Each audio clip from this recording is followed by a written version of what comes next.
नमस्कार, महीनान की खास पेशकश मार्केट आउटलुक में आपका बहुत बहुत स्वागत है। देखिए, बाजार के सामने हमेशा कोई ना कोई पॉजिटिव ट्रिगर्स, पॉजिटिव इवेंट्स या फिर चुनौतियां बनी रहती हैं और फिलहाल कुछ इवेंट्स या फिर चुनौतियों की बात करें तो उनमें कई सारे फैक्टर्स हैं जो कि बाजार की दशा दिशा को तय कर रहे हैं, जिसमें ईरान अमेरिका के बीच में तनाव या फिर जंग कह लीजिए, कच्चे तेल की कीमतें, उसका उतार चढ़ाव, एफआईएस की वापसी, महंगे वैल्यूएशन का डर और अब जो Q1 का रिजल्ट सीजन शुरू हुआ है, ये सारे इवेंट्स हैं जो कि बाजार की चाल को तय कर रही हैं। ऐसे में निवेशकों के सामने सबसे बड़ा सवाल यही है कि आगे बाजार किस दिशा में जाएगा, बाजार में रणनीति कैसे तय करनी चाहिए। इन सभी सवालों के जवाब जानने के लिए आज हमारे साथ एक खास एक्सपर्ट मौजूद हैं। हमारे साथ अशिका इंस्टीट्यूशनल इक्विटीज़ के CEO राहुल अरोड़ा जी कार्यक्रम में शामिल हो चुके हैं। करीब 2 दशकों से भारतीय शेयर बाजार और संस्थागत निवेश की दुनिया से जुड़े राहुल बाजार की चाल को, सेक्टोरल ट्रेंड्स को और निवेश की रणनीति पर गहरी पकड़ रखते हैं और आज उसी में से एक छोटा सा हिस्सा हम भी लेने की कोशिश करेंगे ताकि एक बढ़िया पोर्टफोलियो बना सकें और अपने रिटर्न्स को मैक्सिमाइज कर सकें। राहुल जी, बहुत स्वागत है आपका मनी नाइन पर। शुक्रिया अपना समय देने के लिए। Thank you for having me, Sandeep ji. It's a pleasure being here. तो सर, सबसे पहले ईरान यूएस के बीच में जो तनाव है, जो जंग चल रही है, वही सबसे बड़ा इवेंट है। एक शुरुआती झटका हमने देखा, आज फरवरी में जंग शुरू हुई, लास्ट में मार्च में झटका देखा, फिर हमने अप्रैल में एक रिकवरी भी बनती हुई देखी। तो ये जो रिकवरी बनी है मार्केट्स में, ऑफलेट भी काफ़ी कुछ हुआ है, क्या बाजार की ये मजबूती को दिखाता है या फिर निवेशक जियोपॉलिटिकल जोखिम जो है, जो रिस्क बन रहे हैं, उनको कम आंक रहे हैं? क्योंकि कच्चा तेल भी इस बीच हमने देखा है कि काफ़ी ज़्यादा उथल पुथल होती ही रहती है, उसमें ऑफलेट भी हमने 77 से 80 बैरल तक के लेवल्स बनते हुए देखे हैं। अगर ये लेवल सर लंबे समय तक बने रहते हैं तो क्या इंडियन मार्केट्स में या फिर जो कॉर्पोरेट अर्निंग्स हैं उनके ऊपर बड़ा इम्पैक्ट देखने को मिल सकता है? देखिए संदीप जी, ये बहुत डिफिकल्ट है कहना, बहुत ही मुश्किल है कि जैसे हम इंग्लिश में कहते हैं is the worst behind us, ये किसी को नहीं पता। क्योंकि जब ये ट्रू साइन हुआ था, उसके बाद वर्ल्ड कप फुटबॉल शुरू हुआ था, 1 महीने तक ऐसे लगा था कि सब ठीक ठाक है। जैसे ही ईरान की टीम एलिमिनेट हुई, वहां से अटैक्स दोबारा चालू हो गए। अब ये कहना बहुत मुश्किल है कि is the worst behind us. अब जैसे आपने बहुत सही तरीके से कहा कि सबसे इंपॉर्टेंट वेरिएबल जो है वो है तेल का भाव। आई थिंक जब युद्ध शुरू हुआ था, आपको याद है मार्च के महीने में भी जिस तरह की बिकवाली हुई थी एफआईएस के पोर्टफोलियो पे, करीबन 1.2 लाख करोड़ 1 महीने में। ये तो अच्छी बात है कि हमारा म्यूचुअल फंड इंडस्ट्री जो है वो करीबन 80 लाख करोड़ का है, तो वो सारी सेलिंग जो है एक तरह से अब्जॉर्ब हो गई थी। लेकिन उस दौरान आपने देखा था कि जो रुपए का दाम है डॉलर के मुकाबले, वो करीबन प्रोजेक्शंस थे कि 95, 96, 97 हो जाएगा। एंड ऑफ कोर्स उसके बाद रिजर्व बैंक ऑफ इंडिया ने इंटरवीन किया, उन्होंने बहुत सारे मेजर्स अनाउंस किए और अब लगता है कि एफसीएनआरबी और ईसीबी से का जो रूट है उसमें से लगता है कि करीबन 60 से लेकर 80 बिलियन डॉलर के बीच में भारतीय बाजार में आ जाना चाहिए अगले 2-3 महीनों में। तो एक तरह से रुपया स्टेबल शायद हो जाएगा। लेकिन सबसे इंपॉर्टेंट वेरिएबल होगा कि क्रूड रिलेटेड इन्फ्लेशन क्या होगा। एक बहुत इंपॉर्टेंट चीज जो 1 महीने पहले हो रही थी, जो जिसकी चर्चा अब भी काफी हद तक हिंदुस्तान के कई कोनों में हो रही है, वो थी मानसून की डेफिशिएंसी। ऑब्वियसली हम बम्बई में बैठे हैं और काफी हद तक वो डेफिसिट रिड्यूस हुआ है क्योंकि पिछले हफ्ता 10 दिन में बहुत बारिश हुई है जहां पे हम बैठे हैं। लेकिन ये जो हम डिस्ट्रीब्यूशन ऑफ रेनफॉल कहते हैं, वो पूरा डेफिसिट अभी तक मेकअप नहीं हुआ है। तो अभी भी मानसून, अगर आप वेटेड एवरेज बेसिस पे पैन इंडिया देखें तो अभी भी डेफिसिट में चल रहा है। तो कुछ चीजें चेंज हुई हैं। आई थिंक अगर हम 1 महीने पहले बात कर रहे होते तो लोग सोच रहे थे कि 50 to 75 बेसिस पॉइंट्स का रेट हाइक होगा इस साल। अब लोग कह रहे हैं कि शायद 25 होगा, 50 होगा। कुछ लोग 1 महीने पहले कह रहे थे कि 10-year बॉन्ड यील्ड 7 क्वार्टर 7.5 हो जाएगा। अब लोग कह रहे हैं 6.75 और 7 के बीच में हो जाएगा। तो ये चीजें इतनी डायनामिक हैं। बट एक चीज जो आपने अपने ओपनिंग रिमार्क्स में कहा, वैल्यूएशंस का, कई पॉकेट्स इंडियन बाजारों में ऐसे हो चुके थे मार्च की बिकवाली के बाद कि वैल्यूएशन, यकीन नहीं हो रहा था कि वैल्यूएशंस इतने सस्ते भी हो सकते हैं इंडियन मार्केट्स में। वो एक मार्केट का एक हिस्सा था जो बहुत एक्सपेंसिव था और अभी भी है।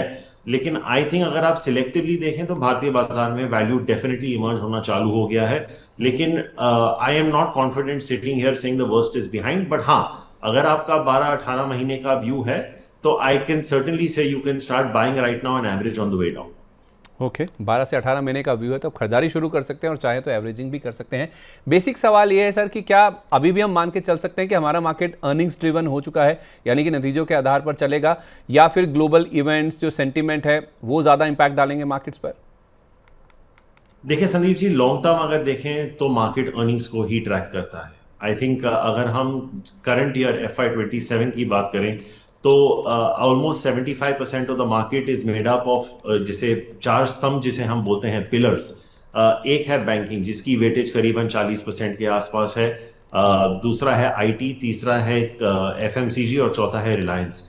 ये चार पिलर्स करीबन 75% वेट है निफ्टी में। अगर आप आईटी कंपनीज की बात करें तो आई थिंक इस साल की जो अर्निंग्स होगी, और अभी आंकड़े आना बस शुरू ही हुए हैं TCS से, हमें देखना पड़ेगा कि बाकी सारे कंपनीज कैसे आते हैं, क्या गाइडेंस देते हैं, अगले क्वार्टर के बाद क्या गाइडेंस देते हैं। लेकिन लगता है कि ये इस साल FY 27 में आईटी कंपनीज की ग्रोथ, प्रॉफिट की ग्रोथ 6 से 8-9% के बीच में होगी। कंज्यूमर कंपनीज की भी आई थिंक 7 से 10% के बीच में हो जाएगी। रिलायंस की आई थिंक 10-12% होगी, और आई थिंक बैंकों की आप पकड़ लें, जो लार्ज कैप बैंक्स हैं वो 10 से 13-14-15% के बीच में होगी। तो अगर आप वेटेड एवरेज बेसिस पे देखें तो आई डोंट थिंक इंडियन मार्केट में ये 75% टीम ग्रोथ भी हिट करेगा। और जो बाकी के अर्निंग्स हैं, I don't think they will be material enough to take earnings growth close to mid to high teens. तो इस साल earnings will be a challenge. लेकिन अगर पूरी दुनिया में अगर जिस तरह के युद्ध हो रहे हैं, देखिए रशिया यूक्रेन भी अभी भी चालू है। अगर आप पिछले 12-15 महीने में देखें तो हिंदुस्तान भी एक युद्ध में इन्वॉल्व था। अफ्रीका में भी कई जगह चल रहा है। तो आई थिंक अगर जियो पॉलिटिक्स, और अभी एक कंसर्न ये भी है कि चाइना ताइवान में क्या होगा, तो अगर जियो पॉलिटिक्स स्टेबल हो जाते हैं तो I think FY 28 could be a much better year for Indian earnings, and eventually the market will track earnings. So अगर especially फॉरेन इन्वेस्टर्स को लगे कि भारतीय मार्केट्स अगले साल 16-18% की अर्निंग्स ग्रोथ दे सकते हैं, एंड जैसे जैसे हम दिवाली की ओर बढ़ेंगे तो लोग FY 28 पे खरीदारी वापस चालू कर देंगे। तो अगर वो कॉन्फिडेंस आ गया तो आई थिंक दिवाली के आसपास एक हो सकता है मार्केट में टियर पॉइंट हो सकता है, जहां से एक रिजम्पशन ऑफ अप ट्रेंड हो सकता है, जो कि हो सकता है कि अगले दिवाली तक 2027 तक भारतीय निफ्टी को 30,000-35,000 की ओर ले जा सकता है। लेकिन मुझे लगता है कि अगले 3-6 महीने थोड़ा चैलेंजिंग होंगे। लेकिन अगर उसके बाद ज्यादा डिस्टर्बेंस नहीं हुआ तो बेस इफेक्ट भी फेवरेबल हो जाएगा, and hopefully the market can take off from there with the return of FIs। Okay मैं FIs की बात इनफैक्ट करने ही वाला था। ये जो रिकवरी की आप बात कर रहे हैं, या फिर 12 से 18 महीने जो आप यहाँ से वे फॉरवर्ड देख रहे हैं, उसमें FIs की जो फ्लोज हैं या FIs की वापसी इंडियन मार्केट्स में काफ़ी इंपॉर्टेंट है सर। क्या भारत की जो स्ट्रक्चरल ग्रोथ स्टोरी है उस पर जिस तरह से पिछले कुछ दिनों में या हमने FIs की वापसी देखी, या फिर जो सेलिंग प्रेशर कम होता वो देखा है, क्या उससे कह सकते हैं कि ये भरोसा फिर से लौट रहा है? कुछ संकेत ऐसे देखने को मिल रहे हैं, या केवल आप यही मानेंगे कि टेक्टिकल बाइंग हो रही है FIs की ओर से अभी बस? देखिए मुझे लगता है कि शॉर्ट टर्म में शायद टैक्टिकल बाइंग हो रही है, क्योंकि देखिए जो सबसे बड़ा आउटफ्लो हुआ है भारतीय बाजारों में से, वो बैंकों में से हुआ, because it was one of the most overowned sectors. और दूसरा हुआ है आईटी से। अब आईटी से तो सभी जानते हैं क्यों हुआ है, क्योंकि सबको लगता है कि India is not the direct play on AI and AI related place, तो उस वजह से आईटी कंपनी से बिकवाली हुई है। बैंकों में अगर आप देखें तो कुछ दिक्कत नहीं है। अगर आप शेड्यूल कमर्शियल बैंक्स के नॉन फूड क्रेडिट ग्रोथ को देखें तो वो depending on bank to bank I think वो एवरेज करीबन 15 से 17% के बीच में चल रहा है। तो अगर ये युद्ध नहीं हुआ होता ईरान और इजराइल और यूएस के बीच में, तो हो सकता है कि ये जो कंसर्न्स आ रहे हैं बैंकों में एनपीएस की कुछ सेक्टर्स में जहां पे लिक्विडिटी क्रंच वगैरह आ सकती है, जैसे हमने देखा था कि एलपीजी के एक छोटा सा क्राइसिस हो गया था, उसका रिजल्टेंट इम्पैक्ट रेस्टोरेंट्स, मोरबी, बैटी, सिरेमिक काफी जगह पे हुआ था। तो ऐसा नहीं था कि बैंकों की हालत खराब थी, बहुत अच्छा करे थे, but just because they were overall वहां से बिकवाली हुई थी। अब जैसे इस विषय पे मैं एक्सपर्ट तो हूं नहीं, लेकिन हम जब पढ़ते हैं कि अमेरिकी जो एक्सपर्ट्स हैं वो क्या लिख रहे हैं, काफी सारे लोग लिख रहे हैं कि शायद एआई एक बबल टेरिटरी में चला गया है वैल्यूएशन से। एंड नॉट जस्ट एआई, जो नए सेक्टर्स हैं, आप स्पेसएक्स भी देख लीजिए जिस तरह का हाइप हुआ है, ओपन एआई का देख लीजिए, एंड ऐसे बहुत सारे कोरिया मार्केट आप देख लीजिए, 2-3 स्टॉक्स की वजह से कोरियन मार्केट का जिस तरह से रिवर्सल आया है, ताइवान एक्सेट्रा। तो एक तरफ से अगर मान के चलें कि ये पूरा sector AI and related AI data centres वगैरह अगर एक ओवर वैल्यूड जोन में चला गया है, और आप देखेंगे कि काफी सारे इंडस्ट्रीज हैं ग्लोबली जो कंपनीज भी के एआई स्पेंडिंग वो कट कर रहे हैं क्योंकि उनके लिए बहुत महंगा साबित हो रहा है। तो अगर ये ट्रेड रिवर्स होता है तो India will be a direct beneficiary. I can reverse the question to you Sandeep ji. जैसे मैं 25 साल से इंडियन मार्केट्स को देख रहा हूं, मुझे याद नहीं है कि एचडीएफसी बैंक कब 1.6 1.7 टाइम्स प्राइस टू बुक पे ट्रेड कर रहा था। हो सकता है मेरे आने से पहले हुआ हो, लेकिन मुझे याद नहीं है कि इतना सस्ता हुआ था। अगर हम आईटी कंपनी के वैल्यूएशंस देखें, 13-14 के मल्टीपल पे ट्रेड हो रहे थे। ये कंपनियां 10 के पीई पे ट्रेड हो रही थी लीमन के क्राइसिस के बाद। ऐसा तो नहीं है कि ये कंपनीज बंद हो जाएंगी। तो आई थिंक एक तरफ से पेसिमिज्म बहुत हो गया भारतीय बाजारों में। वैल्यूएशंस काफी हद तक आईटी और बैंक्स में बहुत आई थिंक अट्रैक्टिव हो चुके हैं।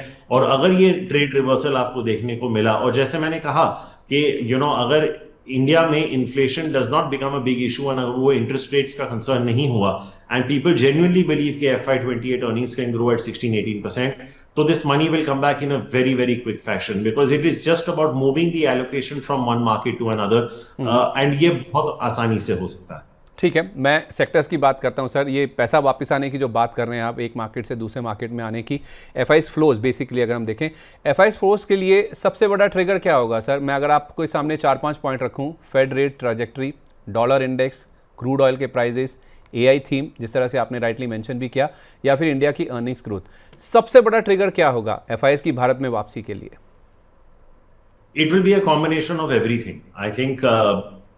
एक अगर आप इमीडिएट शॉर्ट टर्म की बात करें तो it will be the reversal of AI trade. अगर आप स्ट्रक्चरली बात कर रहे हैं तो it will be two important aspects, one is earnings growth, and the third जो आपने बहुत इंपॉर्टेंट बात की, रुपया। बिकॉज आप देखिए, let's just take an example, right? तो अगर समझिए कि FY 27 में let's say Indian earnings growth for the Nifty will be 12-13%। तो अगर मैं एक FI इन्वेस्टर हूं, I have to adjust for long term capital gains tax, I have to adjust for my inflation at home, I have to adjust for rupee depreciation. ये सब करने के बाद अगर मेरा 12-13% का एक्सपेक्टेशन है, और मेरा समझो 5-6%, जैसे अगर आप देख लीजिए कि हिंदुस्तान में ऑन एवरेज करेंसी हर साल 3 से 4% डिप्रिशिएट होती है, that is standard if you take a long term period average as well. तो उस पे like I said, if you adjust for LTCG and other factors, तो अगर आपका ये सब निकाल के ऑन अ ग्रॉस नंबर और 12-13% अगर आपका रिटर्न 6-7% आ रहा है, और आपको यूएस में जो उनका 10 ईयर है वो 4-4.5% रिस्क फ्री मिल रहा है, तो why would you buy an emerging market for just 100-150 basis points delta? आप तभी खरीदेंगे जब आपको लगता है कि बाजार आपको 18-20% रिटर्न कर सके। So I think rupee stability is one very, तो immediate short term I think reversal of trade, the AI trades, structurally I think earnings growth and rupee, and जो आपने दो और चीजें रेस की, तेल का भाव और जो इंटरेस्ट रेट्स हैं, वो एक तरफ से तेल के भाव से रिलेटेड है और मॉनसून से रिलेटेड है। तो जैसे मैंने कहा कि अगर मॉनसून का डिस्ट्रीब्यूशन बेटर हो जाता है, और अगर ये युद्ध वाकई ही खत्म हो गया और क्रूड 75-80 के बीच में सेटल हो जाता है, then I think all things are in place, which is why I said I think अगले 3-4 महीने मुझे लगता है कि थोड़ा इफी हो सकता है। लेकिन मुझे लगता है कि अगर फेस्टिव सीजन ठीक ठाक गया, और जैसे हिंदुस्तान में फेस्टिव सीजन 2 महीने बाद 14 सितंबर से गणेश चतुर्थी से स्टार्ट होके this time it goes all the way up to mid November, तो we'll have 2-2.5 months of evidence in this calendar year itself कि किस तरह का डिमांड एनवायरनमेंट है ऑन ग्राउंड। तब तक आईटी कंपनियों को भी पता चल जाएगा कि एग्जैक्टली हो क्या रहा है, ये ट्रेड रिवर्स हो रहा है कि नहीं हो रहा है, and that could be a wonderful base as we enter into the calendar year 2027। अब पैसा लगाना कहाँ है? मिड कैप और स्मॉल कैप इंडेक्स जो कि लार्ज कैप से बेहतर प्रदर्शन कर चुके हैं, इनफैक्ट मिड कैप इंडेक्स इसी हफ्ते हमने देखा सर नया रिकॉर्ड हाई भी टच किया, तो क्या वैल्यूएशन अब कंफर्ट जोन से बाहर निकल चुके हैं when we talk about small cap and mid cap stocks, या फिर आपको लगता है कि अभी भी अपसाइड बाकी है, सिलेक्टिव पॉकेट्स में अभी भी पैसा बन सकता है? एक मंत्रा सिंपल है, जब बाजार ऊपर जा रहा है तो mid and small caps will outperform large caps, जब बाजार नीचे जा रहा है large caps will outperform mid cap and small cap. This is in a way true of every period that you take, 3 साल 5 साल 10 साल 20 साल, आप जब भी ट्रेजेक्टरी देख रहे हैं, this is just simply how it happens. लेकिन अगर हम वैल्यूएशंस की बात करें तो obviously large cap companies are trading at much lower valuations than the mid cap companies. आप आईटी में देख लीजिए, TCS, Infosys, TechM, HCLTech, Wipro, and compare them to the valuations of say a Coforge or a KPIT or a Persistent, आपको दिख जाएगा कि उनके बीच में करीबन आई थिंक 10 से 15 का अंतर होगा। ये 13-14 पे होंगे, ये 25-30 पे होंगे। It is the same with so many other sectors. अगर आप mid cap pharma versus large cap pharma देख लें, आपको वहां पे भी ये ट्रेड दिखने को मिल जाएगा। अगर आप कंज्यूमर डिस्क्रिशनरी देख लें वर्सेस कंज्यूमर स्टेपल्स आपको अभी with the exception of something like Nestle और टाटा कंज्यूमर आपको जनरली कंज्यूमर स्टेपल्स 40-45 टाइम्स के में मिल जाएंगे। ये अभी भी 55 टाइम्स नॉर्थ पे हैं। तो आई थिंक अभी भी मुझे लगता है on a relative basis valuations in the large caps, और बैंकों के बारे में भी ये दिस इज ट्रू। हमने एचडीएफसी बैंक का जिक्र किया at about 1.7 times. State Bank of India is trading at somewhere around 1.5 times, or give or take, depends on which day you look at the valuation. लेकिन अगर आप हिंदुस्तान में mid cap banks देखें, अगर city union, Karur, federal, इस तरह के banks, they are all trading in and around the valuations of HDFC and SBI. तो mid cap, it's not like mid caps are cheap right now compare to large caps. अगर मुझे पैसा डालना होता, I think for the next 3 to 6 months I genuinely think there is a case for large caps to outperform the mid caps. But जैसे मैंने कहा कि अगर आपका व्यू 12, 15, 18 महीने है, then I'm very clear that mid and small caps will outperform the large caps. तो 3 से 6 महीने का नज़रिया है तो फिर लार्ज कैप, और 12 से 18 महीने का व्यू है तो आप मिड स्मॉल कैप पे ज़रूर फोकस कर सकते हैं। अब अर्निंग सीजन की बात करें सर, टीसीएस से नंबर्स की शुरुआत ऑलरेडी हो चुकी है।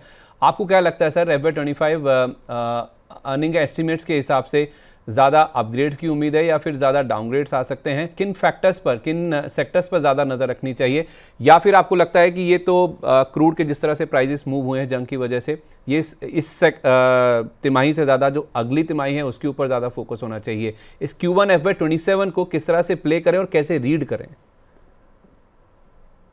It's going to be very difficult to call, to be very honest. I think क्योंकि कुछ सेक्टर्स में पेसिमिज्म बहुत ज्यादा हो गया है और कुछ सेक्टर्स में ऑप्टिमिज्म बहुत ज्यादा है, तो it's going to be very difficult to take a call.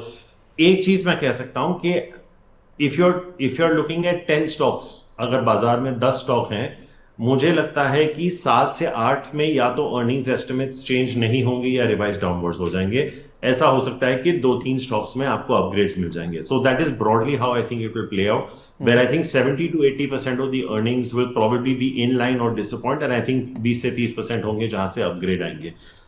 आपने बहुत सही फरमाया कि मुझे लगता है कि Q2, Q3 will provide a better picture than what Q1 does, because I think we are still too early to determine के जब युद्ध शुरू हुआ था, it was in March and April, कि एग्जैक्टली इन्वेंट्री लेवल कैसे थे, कंपनियों ने वर्किंग कैपिटल कैसे मैनेज किया, कैश फ्लोज कैसे मैनेज किए, और फिर हमें ये भी पता चल जाएगा कि एग्जैक्टली हेल्थ कितनी है, कौन सी कंपनीज को कैपिटल रेज करना है, कौन डेट रेज कर सकता है, कौन डाइल्यूट कर सकता है इक्विटी के। So I think a lot of these answers will emerge. अभी जैसे मैंने आपको कहा, अगर आप मुझे आज प्रिडिक्ट करने को बोले तो मुझे लगता है कि FY27 की एग्रीगेट अर्निंग्स ग्रोथ, अगर हम लार्ज कैप्स की देखें, is broadly between 10 to 12-13% with downside risks. मुझे नहीं लगता कि यहां से अपग्रेड्स आएंगे, बट लाइक आई सेड कि अगर यहां से कुछ खास डिटीरियोरेशन नहीं हुआ तो base effect becomes very favourable for the next calendar year.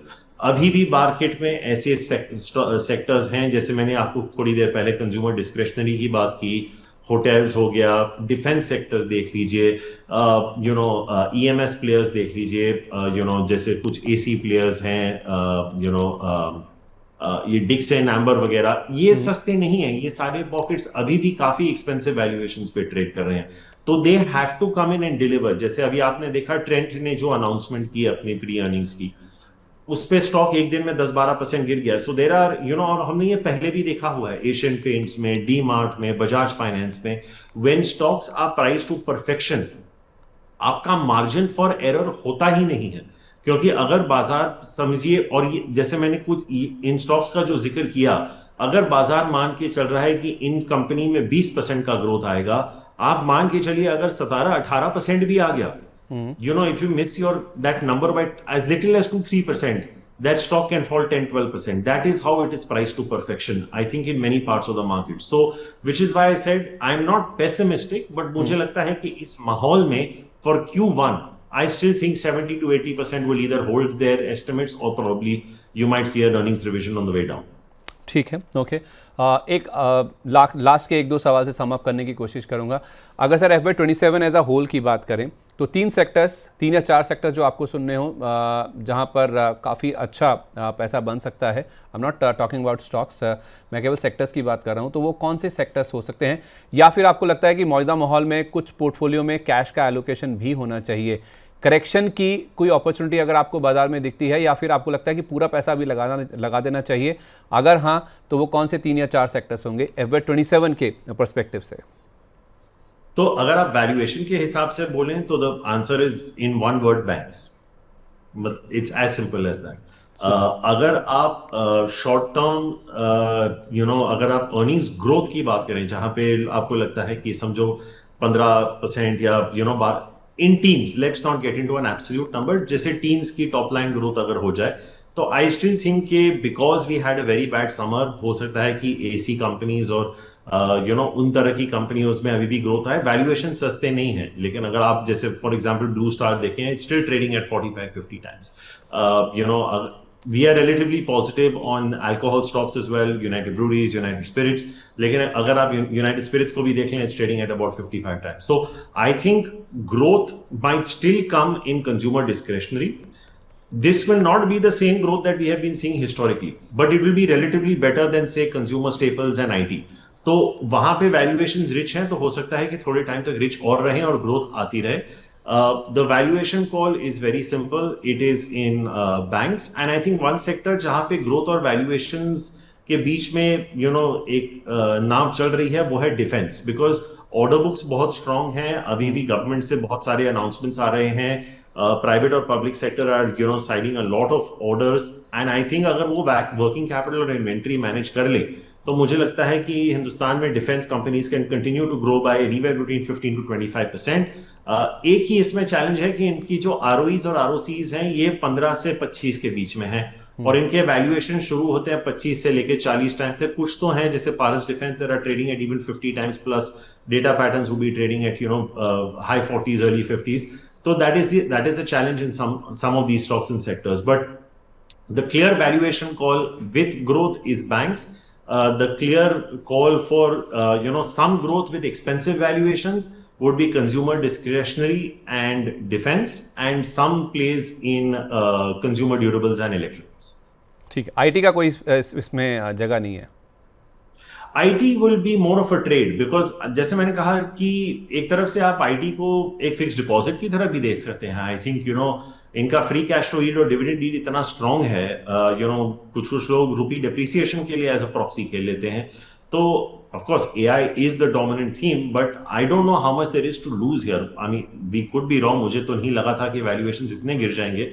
हो सकता है 10-15% और भी गिर जाए, हो सकता है नहीं गिरे। But I think IT companies for now are more of a trade than an investment. I don't think there is too much to lose from here. But like I said, abhi, for this sector and this sector alone, I would rely more on what the managements are telling us, because उनको हमसे ज्यादा मालूम है कि उनके customers US में या बाकी दुनिया में कैसे behave कर रहे हैं. So I think it's more a trade than an investment at this point. Super. तो आईटी कंपनियों में डाउनसाइड खत्म है, लेकिन अभी भी ट्रेडिंग के हिसाब से वो नज़र आ रहे हैं। केवल आखिरी सवाल आपसे sir, gold and silver, they have been the talk of the town this year.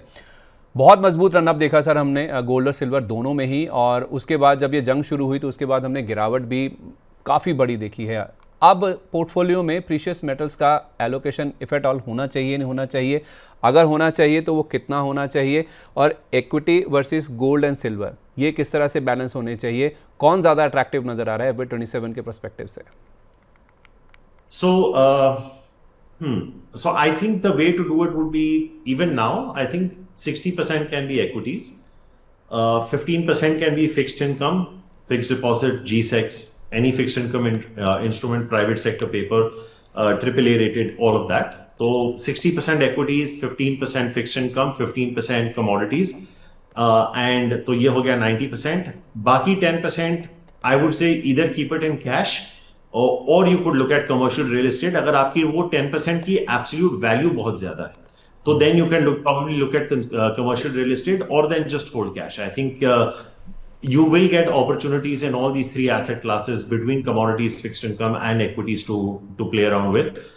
You don't have to necessarily invest that full 10%, but I think 60-15-15 I would go between equities, fixed income, and commodities. चलिए, बहुत शुक्रिया राहुल जी आपका। आज आपकी तबीयत सही नहीं है, उसके बावजूद आज आपने अपना कमिटमेंट ऑनर किया है। बहुत शुक्रिया, wish you very speedy recovery sir, और बहुत शुक्रिया अपना कीमती समय आज हमारे साथ शेयर करने के लिए। कोई डिस्क्लेमर सर जाने से पहले? No, none whatsoever. Of course, we research all these stocks, but I don't have a personal holding in any of them. चलिए, thank you so much and wish you a very good health sir. Thank you so much. Thank you so much for having me sir, thank you so much. चलिए, ये तो थे हमारे साथ राहुल अरोरा जी, Ashika institutional equities के CEO. कह रहे हैं कि 60% पैसा इक्विटी में होना चाहिए, 15% पैसा आप चाहें तो कमोडिटीज़ में लगा सकते हैं, 15% फिक्स इनकम पे होना चाहिए और 10% चाहें तो कैश रखें या फिर कमर्शियल रियल एस्टेट में लगा सकते हैं, जो कि एक काफ़ी सेफ़ माना जाता है। लेकिन 3 से 6 महीने का नज़रिया है तो लार्ज कैप्स में पैसा बनता हुआ नजर आएगा, और अगर आपका 12 से 18 महीने का नज़रिया है तो जो ज़्यादा चले हैं मिड कैप स्मॉल कैप, उन्हीं में हो सकता है ज़्यादा पैसा और ज़्यादा ग्रोथ भी आपको आती हुई नज़र आ सकती है। तो आई थिंक इससे काफ़ी हद तक आपको अपना पोर्टफोलियो बिल्ड करने में और अपनी स्ट्रैटेजी बनाने में मदद मिल जाएगी, और यही हमारा मकसद रहता भी है मार्केट आउटलुक के जरिए कि कैसे आप अपनी स्ट्रैटेजी बनाएं जिससे आपका मुनाफा मैक्सिमाइज हो सके। इस खास चर्चा में आज के लिए बस इतना ही। मैं आपसे इजाज़त ले रहा हूँ। नमस्कार।